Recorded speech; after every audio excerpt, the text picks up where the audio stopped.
Good morning and welcome to the science class. Students, we have done up to page number 236. Today we are going to start page number 238. Okay.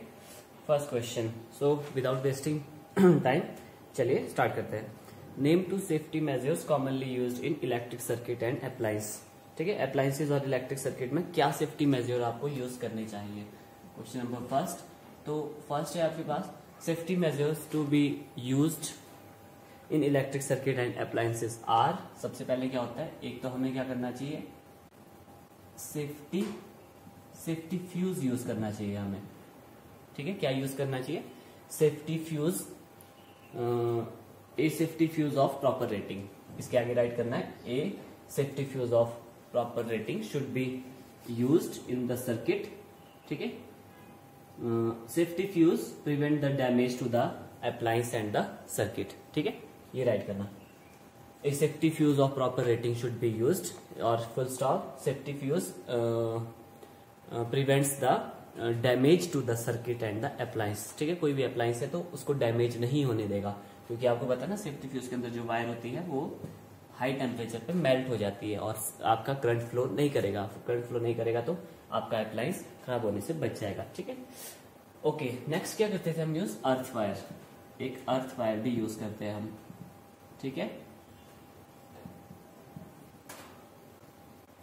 Earth wire का role क्या होता है आपके पास, जब live wire touch करती है ना neutral wire को, तो वहां पे शॉक लग जाता है. ठीक है, या लाइव वायर आपके पास किसी अप्लायंस को टच कर जाए, अप्लायंस की बॉडी को, तो बॉडी को टच होगी और अगर हम अप्लायंस को टच कर गए तो हमें भी शॉक लग सकता है. ठीक है, बट अगर अर्थिंग हुई होगी तो क्या होगा, वो सारा करंट कहाँ चला जाएगा, अर्थ में, तो हमें इतना ज्यादा शॉक नहीं लगेगा.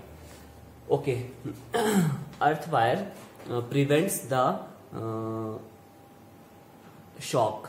ठीक है, prevent the shock when, SHOCK. ठीक है, prevent the shock when accidentally live wire touches the neutral wire. ठीक है, दैट्स इट, बस इतना ही है, काफी है इसका. Question number 2.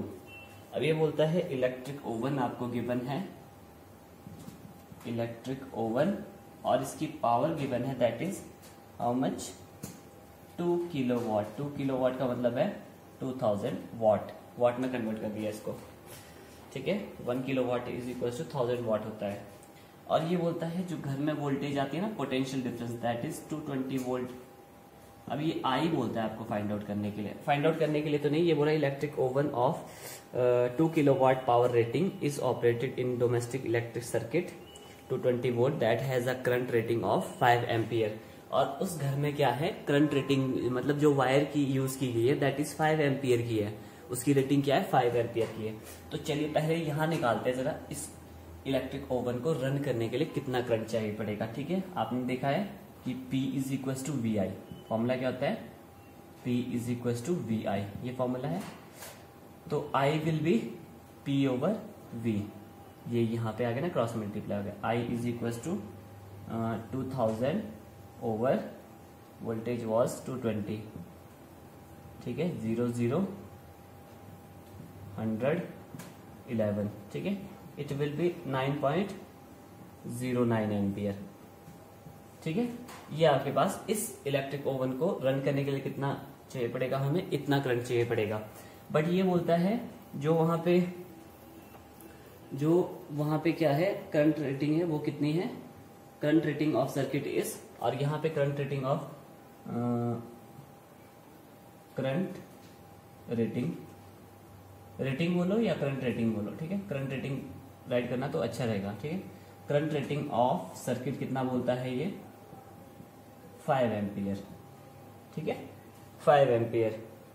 What result do you expect. अब देखो, जो इलेक्ट्रिक ओवन चलेगा इतने एम्पियर से, और जो वहां पे सर्किट है वो है 5 एम्पियर का. अब देखो बहुत ज्यादा करंट फ्लो कर रहा है और उतनी कैपेसिटी नहीं है उस सर्किट की. ठीक है, कल भी बताया था, लेट अस सपोज ये अगर 5 एम्पियर की वायर है और इससे 9 एम्पियर का करंट फ्लो करे तो क्या हो जाएगा, ये हीट अप हो जाएगा और ये बर्न हो सकता है, सर्किट हमारा ब्रेक हो सकता है और इट में कैच फायर. तो आप रिजल्ट क्या बनाओगे, यहां से आप रिजल्ट राइट करना. फर्स्ट रिजल्ट क्या होता है,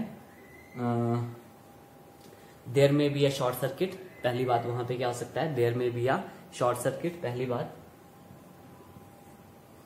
SHORT सर्किट, CIRCUIT, देयर में भी शॉर्ट सर्किट हो सकता है वहां पे। और सेकंड क्या हो सकता है, इट मे कैच फायर, और वहां पे आग भी लग सकती है। अच्छा एक और बच गया last one. Last one is precautions, आपने क्या क्या लेनी है overloading of domestic electric circuit. ये हम कर चुके हैं, जहां पे ओवरलोडिंग किया था वहां पे मैंने आपको प्रिवेंशन भी करवाई थी, या precautions, one and same thing. तो हम कर चुके हैं ये क्वेश्चन, ठीक है। वहां पे 5 पॉइंट्स हमने राइट किए थे, और बहुत इंपॉर्टेंट है ये क्वेश्चन, ये यहाँ से आ जाता है। प्रिकॉशंस क्या होनी चाहिए ओवरलोडिंग के लिए, सबसे पहले अर्थ वायर यूज कर लो, और जो वायर होती है वो प्रॉपर गुड करंट रेटिंग की होनी चाहिए, ठीक है। और हम MCB यूज करते हैं, अर्थ वायर यूज की जाती है, फ्यूज यूज किया जाता है, और वायर को चेंज करना होता है हर एक आफ्टर एवरी 5 ईयर्स के बाद उसको चेंज करना। एक और पॉइंट लिखना, डिफरेंट सॉकेट, SOCKET, ठीक है, वहां पे लास्ट में राइट करना different socket, SOCKET, different socket should be there for different appliances, ठीक है, या फॉर डिफरेंट डिवाइसेस, ठीक है, फॉर डिफरेंट कंपोनेंट भी बोल सकते हो आप, ठीक है। वट आपको जो सही लगता है वो लिख देना। क्या होना चाहिए, अलग अलग अप्लायंस के लिए अलग अलग सॉकेट होने चाहिए, अदरवाइज क्या होगा, एक ही सॉकेट में अगर सारे अप्लायंस लगा दोगे तो क्या हो जाएगा, आपके पास वहां पे शॉर्ट सर्किट हो सकता है, ठीक है। वो फायर भी कैच कर सकता है, वो बर्न हो जाएगा तो फायर भी लग सकती है। So that's it. चलिए एक्सरसाइज करते हैं। Okay students, exercise question number 7, first 6 question are MCQ, इसको बाद में कर लेंगे, या आप खुद ट्राई करना है इसको, ठीक है, खुद प्रैक्टिस करना है। ऑल आर सिंपल, कोई इसमें डिफिकल्टी नहीं है। List the 3 sources of magnetic field. 3 sources of magnetic field बोलता है, 3 sources of magnetic field. Don't use shortcuts, proper लिखना है। 3 सोर्सेज ऑफ मैग्नेटिक फील्ड की, मैग्नेटिक फील्ड के 3 सोर्स क्या हो सकते हैं, ये हम कर चुके हैं, आपको पता होना चाहिए, ठीक है। फर्स्ट क्या है आपके पास, मैग्नेट, ठीक है। मैग्नेट से भी तो मैग्नेटिक फील्ड बनती है, कैसे बनती है, लेट अस सपोज ये नॉर्थ, ये साउथ, तो नॉर्थ से साउथ आती है, ऐसे नॉर्थ टू साउथ ऐसे आती है मैग्नेटिक फील्ड, ठीक है। नॉर्थ से एमर्ज होती है और साउथ में मर्ज होती है। इनसाइड द मैग्नेट पैरेलल होती है मैग्नेटिक फील्ड लाइन्स। देखो अगर फिर से ड्रॉ करता हूं, यहाँ पे ये आपके पास नॉर्थ पोल है, ये साउथ पोल है, यहाँ से ऐसे होती है ना एमर्ज, और यहाँ से ऐसे कंप्लीट होती है ये, क्लियर। फिर एक और शो करता हूँ आपको, ऐसे देखो, inside the magnet magnetic lines जो होती है, मैग्नेटिक लाइंस क्या होती है, वो पैरेलल होती है। अगर आप यहाँ से शो करोगे नीचे से डाउनवर्ड, तो ये ऐसे होती है, देखो। इनसाइड द मैग्नेट, ये था ना मैग्नेट, उसके अंदर क्या होता है, ये पैरेलल होती है आपके पास, ठीक है, magnetic field lines like this, north to south. अंदर देखो, मैग्नेट के अंदर साउथ से नॉर्थ को जाती है, ठीक है। एक तो हो गया मैग्नेट। और क्या होता था आपके पास, फिर उसके बाद क्या किया था हमने, मैग्नेट के बाद की सोर्स वो जो मैग्नेटिक फील्ड का, उसके बाद हमने क्या किया था, current carrying conductor, current carrying conductor, ठीक है, जिसमें हमने लेफ्ट हैंड थंब रूल भी अप्लाई किया था कि आपके पास अगर कोई कंडक्टर है या वायर है, ठीक है, और उसमें करंट चल रहा है, तो वहां पे मैग्नेटिक फील्ड बनेगी लाइक दिस, ठीक है। ये स्टार्टिंग में था ये हमारे पास राइट हैंड थंब रूल था, सॉरी, ओके। ये आपके पास करंट ऐसे जा रहा है, तो ये मैग्नेटिक फील्ड ऐसे जा रही है, यहाँ पे भी एरो लगा सकते हो आप चाहे, लाइक दिस, ठीक है, कहीं पे भी एरो लगा दो। तो ये 2 हो गया सोर्स मैग्नेटिक फील्ड का। और फिर उसके बाद क्या किया था, फिर आया था सोलिनॉइड। सोलिनॉइड से भी हमारे पास क्या है, मैग्नेटिक फील्ड बनती है। कैसे, सोलिनॉइड क्या होता है, नंबर ऑफ कॉइलिंग होती है किसकी, कॉपर वायर की, किसकी फॉर्म में, सिलेंडर की फॉर्म में, और इसको ऐसे बैटरी से जोड़ दिया जाता है। यहाँ पे की लगा देते हैं, ठीक है। तो आपके पास क्या है, ये नेगेटिव है, ये पॉजिटिव है, ये नेगेटिव है, तो ये नॉर्थ पोल, ये साउथ पोल बनता है। फिर यहाँ पे भी आपने ऐसे मैग्नेटिक फील्ड लाइन दिखानी है like this, north to south, यहाँ पे भी दिखाना north to south like this. Solenoid हो गया, तो हो गए 3 सोर्सेज आपके पास। और अगर एक और करना चाहते हो ना तो अर्थ भी आप राइट कर सकते हो। Earth is also a magnet, ठीक है। ये इसका नॉर्थ पोल, ये इसका साउथ पोल, तो नॉर्थ टू साउथ ऐसे मैग्नेटिक फील्ड लाइंस आती है, नॉर्थ टू साउथ अर्थ, ठीक है। Earth is also a magnet, ठीक है। अर्थ भी एज ए मैग्नेट बिहेव करता है। सो आपके पास ये हो गए सोर्सेज, ठीक है। चलिए फिर नेक्स्ट बोलता है ये, how does a solenoid behave like a magnet. How does a solenoid behave like a magnet, 8th question है और ये इंपॉर्टेंट भी है, पहले भी आ चुका है। How does solenoid behave like a magnet. तो सबसे पहले आप क्या करोगे, ये सोलिनॉइड आपको ड्रॉ करना है। ये सोलिनॉइड हो गया, मैग्नेटिक फील्ड लाइंस एक और दिखा देना इसमें। और जितनी ज्यादा फिगर की प्रैक्टिस करोगे ना, ठीक है, थोड़ा छोटा बनाना इसको ताकि इसके अंदर आ जाए सारी magnetic field lines like this, ठीक है। बाहर चली गई है, डायग्राम के अंदर ही रखना है इसको, मैग्नेटिक फील्ड लाइंस को बाहर नहीं जानी चाहिए। बाहर से भी ड्रॉ करोगे तब भी चलेगा, बट कोशिश करना कि ये अंदर ही रहे। बाहर से भी ड्रॉ करते हो ना तो it will work, don't worry. आपके पास क्या है, हाँ, question was how does a solenoid behave like a magnet. Solenoid कैसे बिहेव करता है मैग्नेट। तो first what will you right, पहले तो आपने सोलिनॉइड की डेफिनेशन लिखनी है कि solenoid is a number of coils in the form of coils of copper wire in the form of the cylinder. We have written, ये statement हम right कर चुके हैं, उसको सोलिनॉइड कहा जाता है, ठीक है। फिर सोलिनॉइड के बाद आपने डायग्राम बनाना है उसका, solenoid,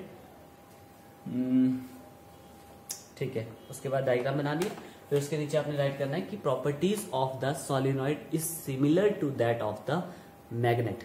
is it clear, properties of the solenoid is similar to that of the magnet, ठीक है। फिर उसके नीचे प्रॉपर्टीज राइट करना कि magnetic field lines emerge from the north and merge in the south.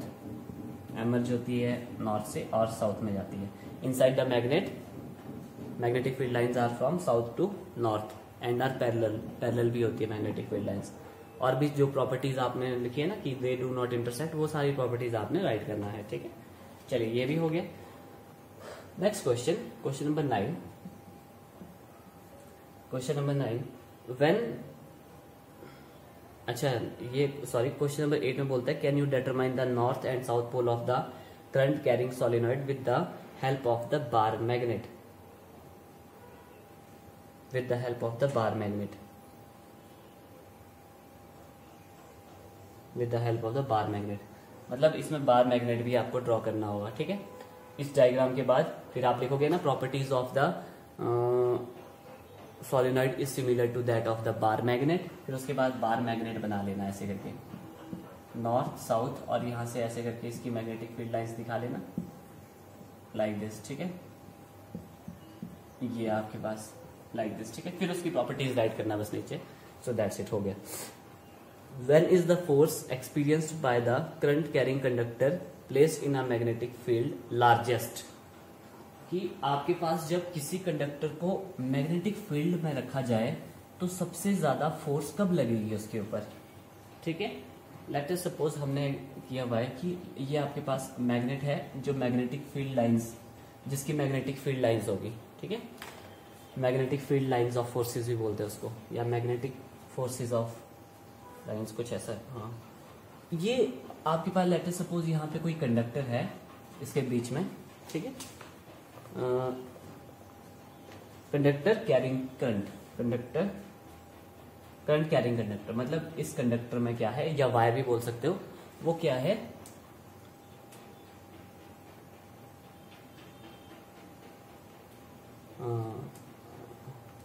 Magnetic field में रखा गया। आपको पता है ना यहां से magnetic field north to south जाने वाली है। अब देखो ये बोलता है इस पे फोर्स मैक्सिमम कब होगी, ठीक है। आपको पता है ना फोर्स लगेगी, वही प्लानिंग लेफ्ट हैंड रूल, ठीक है। ये मैग्नेटिक फील्ड जा रही है तो करंट मेरा ऊपर को जा रहा है, तो फोर्स कहाँ लगने वाली है, इनवर्ड, अंदर को फोर्स लगने वाली है। बट मैक्सिमम कब होगी कि अगर मैं कंडक्टर को ऐसे रखूं तब मैक्सिमम होगी, या ऐसे रखूं तब मैक्सिमम होगी, या ऐसे रखूं तब मैक्सिमम होगी, मतलब पैरेलल होगा। या इस केस में क्या हो गया, ऐसे अगर रख दिया जाए,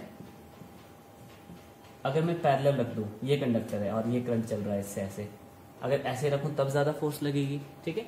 या आपके पास इस कंडक्टर को ऐसे रख दिया जाए, तब ज्यादा फोर्स लगेगी, कब फोर्स लगेगी ज्यादा।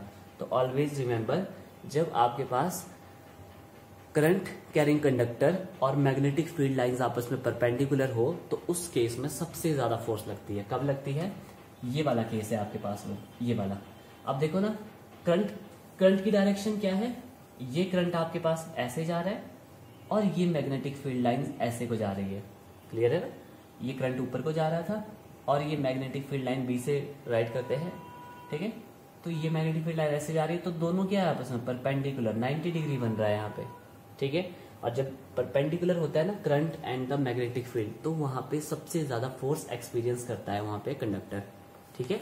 When the magnetic field lines and the current is perpendicular to each other, then the maximum force is experienced by the conductor carrying current, ठीक है। so that's it, always remember, हमेशा काम आने वाला है, याद रखना इसको, ठीक है। perpendicular होना चाहिए। with a book to one ball and चलिए डी छोड़ दीजिए। अच्छा, 11th question very very very very बहुत ज्यादा इंपॉर्टेंट है, आना ही आना है, एक सीरीज में 100% आने वाला है। Draw a label diagram of electric motor, explain its principle. वही एक्सप्लेन करना है जो बोला गया है। सबसे पहले क्या बोलता है? Draw a label diagram of electric motor, तो डायग्राम बनाना है आपको, राइट नहीं करना है, ये हम कर चुके हैं। एक्सप्लेन इट्स प्रिंसिपल, फिर प्रिंसिपल राइट करना है। एंड वर्किंग राइट करनी है, कंस्ट्रक्शन नहीं बोल रहा है राइट करने को, तो कंस्ट्रक्शन राइट नहीं करनी है। What is the function of the split ring in the electric motor, और लास्ट में क्या करना है? फंक्शन ऑफ स्प्लिट रिंग भी बताना है। तो स्प्लिट रिंग का फंक्शन क्या होता है? अभी हमने लास्ट डे किया था, वो क्या करता है? रिवर्स करता है करंट को, एट एवरी हाफ रोटेशन पे रिवर्स कर देता है वो करंट को। अच्छा, name some devices in which electric motor are used, ठीक है। ऐसे डिवाइस के नाम बताओ जहां पे इलेक्ट्रिक मोटर यूज होते हैं। तो इलेक्ट्रिक मोटर कहाँ यूज होते हैं आपके पास? Electric motor are use in toy में यूज होता है, और आपके पास इलेक्ट्रिक मोटर फैन में यूज होता है, कार में होता है यूज, ठीक है, और सीपीयू में यूज होता है, और आप देख लो और कहाँ यूज होता है? इंडक्शन जो होता है ना, उसमें भी नीचे फैन लगा होता है ठंडा करने के लिए उसको। और मोटर कहाँ लगा होता है? मिक्सी में भी लगा होता है, मिक्सर बोलते हैं जिसको, उसमें भी इलेक्ट्रिक मोटर ही यूज किया जाता है, एटसेट्रा। और आपको जो आता हो, आपने कहीं देखा हो इलेक्ट्रिक मोटर यूज करते हुए, तो आप वहां वो भी राइट कर सकते हो, ठीक है। ओके, चलिए ठीक, नेक्स्ट आता है, नेक्स्ट इज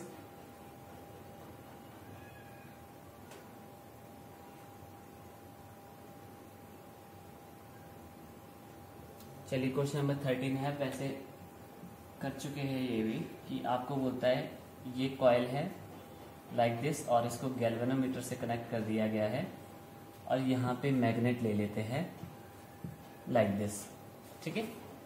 अब ये बोलता है one by one, first case आता है कि फर्स्ट केस क्या बोलता है? Pushed into the coil. अगर इस मैग्नेट को हम पुश करें कॉइल की तरफ, कॉइल की साइड पे, तो ये बोलता है कि क्या होगा? Then what will happen? What do you think कि क्या होने वाला है अगर इसको पुश किया जाए? सोचो जरा, ठीक है। आपको हमेशा से कहता हूं, अगर आप साइंस में फ्यूचर बनाना चाहते हो तो think like a mini scientist. आपकी सोच ऐसी होनी चाहिए, एक छोटा साइंटिस्ट जैसा होता है वैसी सोच होनी चाहिए आपकी। तो हर एक चीज में इंटरेस्ट बनाना है, और बहुत ज्यादा इंटरेस्टिंग है हर चीज। जितना इंटरेस्ट बनाओगे उतनी रिटेंशन रहेगी, दिमाग में बात रहेगी। जितनी आप क्रैम करोगे तो आप अच्छे साइंस स्टूडेंट नहीं बन सकते हो फिर। चलिए ठीक है, अब देखो अगर हम इसको क्लोज लाएंगे तो यहाँ डिफ्लेक्शन आ जाएगी, ठीक है। सर क्या करोगे आप? when we push the coil, when we push the magnet toward the coil, then there will be a then current will induce, induction हो जाती है ना यहाँ पे, then current will induce कहाँ पे? then current will induce in the coil and galvanometer will show deflection। जब हमने इसको नजदीक लाया, अगर इसको अवे ले जाएंगे, ठीक है। अच्छा, one thing more, closer the magnet higher will be the deflection. जितना नजदीक लाओगे इस मैग्नेट को उतनी ज्यादा डिफ्लेक्शन देगा ये, ठीक है। यहाँ है तो कम देगा, नजदीक आएगा तो okay.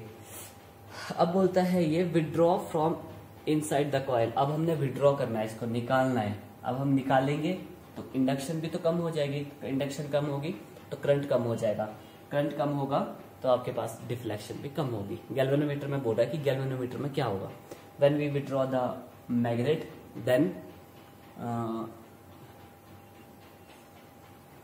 Deflection in galvanometer will decrease, वो डिक्रीज होने लग जाएगी। चलिए ठीक है।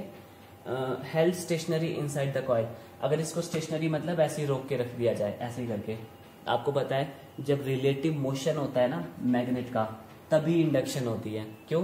क्योंकि जब यहाँ पे इसमें मैग्नेटिक फील्ड लाइंस में चेंज आएगा तभी तो इंडक्शन होती है हमारे पास, करंट इंड्यूस तभी होता है। कब होता है? जब आपके पास मोशन होगा, इसमें मैग्नेट में मोशन होगा तो मैग्नेटिक फील्ड लाइंस चेंज करेगी, यहाँ चेंज करेगी तो यहाँ भी चेंज होगी। जब यहाँ मैग्नेटिक फील्ड लाइन चेंज होती है तभी आपके पास उसी केस में क्या होता है, करंट इंड्यूस होता है। ठीक है, तो क्या होगा, कोई करंट इंड्यूस नहीं होगा, कोई करंट इंड्यूस नहीं होगा तो मतलब क्या होगा, नो डिफ्लेक्शन। ठीक है, हमें इंडक्शन कब होगी, जब हम इसको कंटिन्यूसली मूव करते रहेंगे तभी करंट इंड्यूस होगा। अगर आप ऐसे इसको मूव करते रहोगे, अगर मूव नहीं करोगे ना, ऐसे ही रखोगे, फिर यहाँ पे आपके पास क्या होने वाला है, करंट इंड्यूस नहीं होने वाला है। तो आप राइट करोगे then there is no induced current and hence there is no deflection in the galvanometer. ठीक है, two circular ABCD are close to each other if current in the coil changes. अब फिर वो ये आ चुका है कि आपको बोलता है कि टू कॉइलिंग ली है, ये भी हम कर चुके हैं।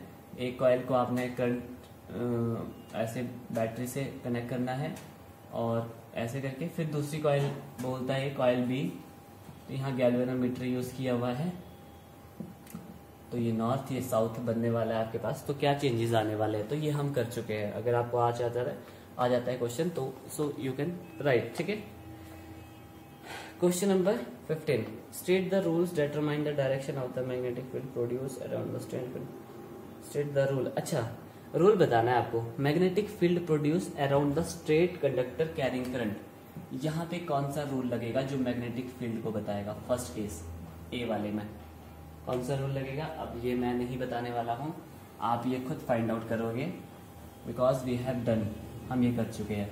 यहाँ पे कौन सा रूल लगने वाला है, किस रूल से मैंने यहाँ पे मैग्नेटिक फील्ड जो ये बन रही है ना, वो मैं ऐसे दिखा रहा हूँ, किस रूल से दिखा रहा हूँ मैं इसको।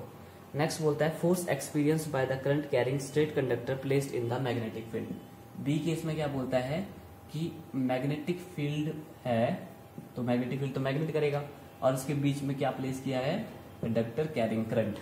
ठीक है, तो यहाँ पे कौन सा रूल लगने वाला है, current induced in a coil due to rotation in magnetic field. Okay, next बोलता है कि आपके पास करंट कैसे इंड्यूस होगा, ये नॉर्थ पोल ये साउथ पोल, और हमें ये पता है कि हमें ये नहीं पता है कि करंट क्या है, हमें ये पता है कि फोर्स लग रही है बस इस पे ऐसे को इनसाइड लग रही है। तो करंट इंड्यूस जो होगा वो कैसे होगा, किस रूल से होगा, जहां पे करंट इंड्यूस होता है वहां पे कौन सा रूल लगता है वो आपको पता होना चाहिए। Okay, explain the underlining principle, very very very most important, 2 series में पक्का कर लो। एक में आने वाला इलेक्ट्रिक मोटर और एक में क्या आने वाला है, generator. Underlining principle, working, principle and working ही राइट करना है। Working of the electric generator by drawing a label diagram, तो लेबल डायग्राम भी ड्रॉ करना है। 3 चीजें करनी है, पहले प्रिंसिपल, फिर आपने उसकी वर्किंग करनी है, फिर लेबल डायग्राम भी बनाना है। What is the function of the brushes, और वहां पे जो ब्रशेस है उनका क्या फंक्शन होता है। ठीक है, तो आपके पास हम ये भी कर चुके हैं।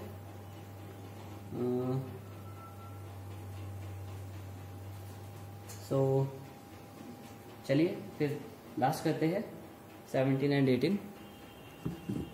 Okay students, question number 17, when does an electric short circuit occur, कि इलेक्ट्रिक शॉर्ट सर्किट आपके पास कब अकर होता है। Electric short circuit occurs due to following reasons. ठीक है, या electric short circuit occur when, आगे कॉलन लगा देना, फर्स्ट पॉइंट कब होता है, when live wire accidentally touches the neutral wire, और अर्थ वायर को टच हो जाए ना लाइव वायर, तो आपके पास शॉर्ट सर्किट हो जाता है। ठीक है, second, when current flowing through the wire is greater than its rating.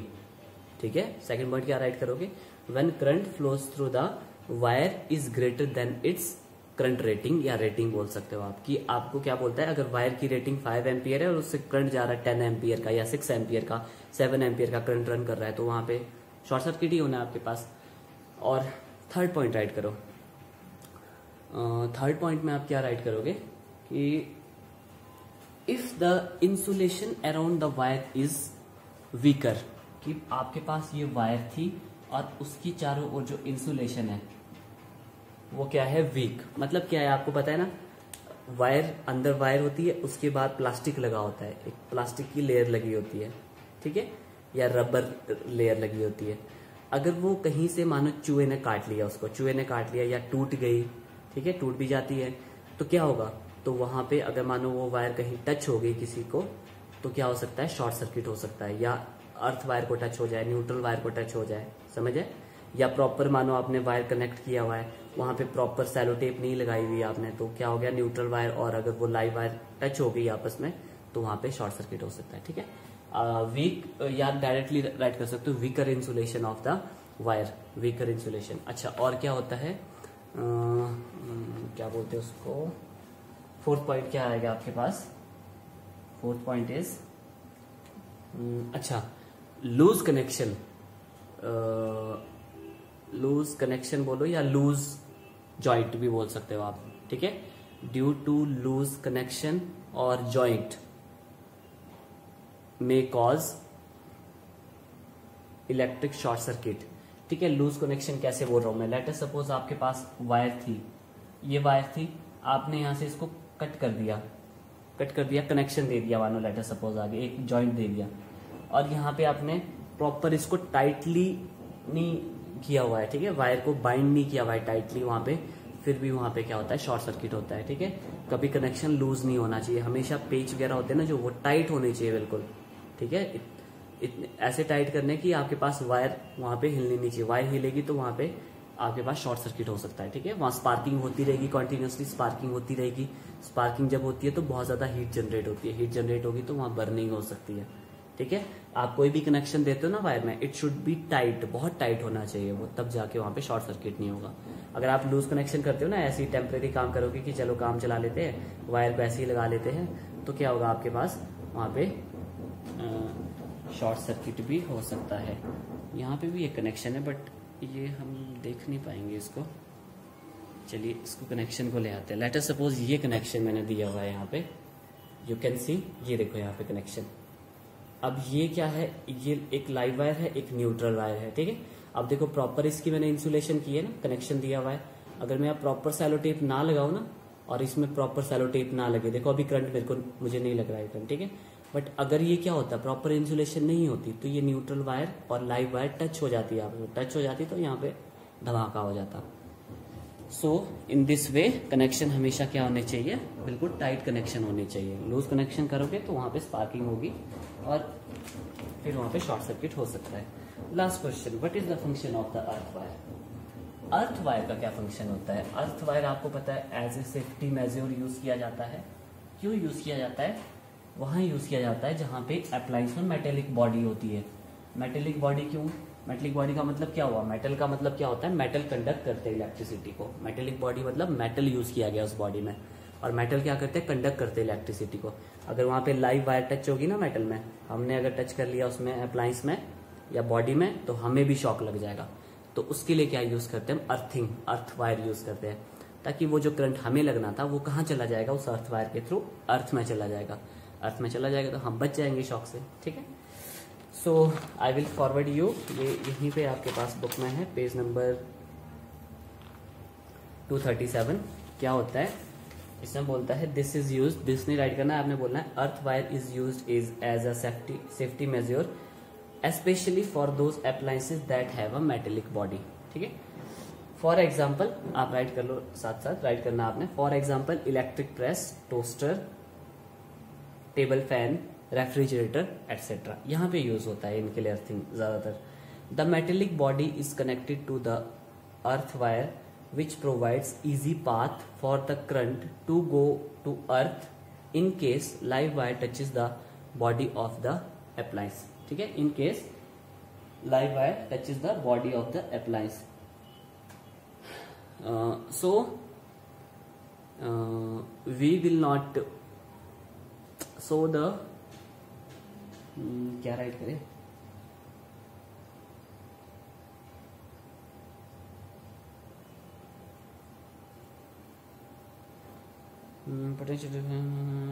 अच्छा okay, and the user may not get a sewer electric shock, या लास्ट में राइट करना एंड यूजर, या डायरेक्ट लिखना user may not gate electric shock, हमें electric shock नहीं लगेगा अगर आप अर्थिंग करोगे।